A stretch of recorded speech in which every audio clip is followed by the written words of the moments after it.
Welcome back to We Dared Chemistry. In this lecture, we will spend our brain doing some numericals and text questions. So join us whether you are a student or a curious mind.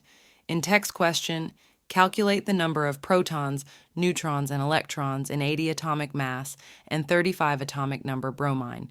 Solution: we know that number of proton is equal to number of electron and atomic number, so the proton and electron are equal to 35.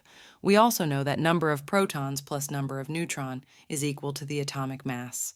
So 35 plus number of neutrons will be equal to 80. Number of neutron will be equal to 80 minus 35, and number of neutron is 45. Now, problem 2.2. The number of electrons, protons, and neutrons in a species are equal to 18, 16, and 16 respectively. Assign the proper symbol to the species. Solution: we know that number of proton is equal to the atomic number. So the atomic No of the element is 16, which is sulfur.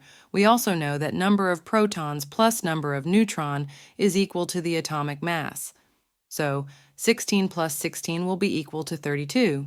But we can see that number of proton is not equal to number of electron, so the element has charge on itself. So in the end, the symbol would be this. Thank you for your attention, and keep studying with We Dared Chemistry.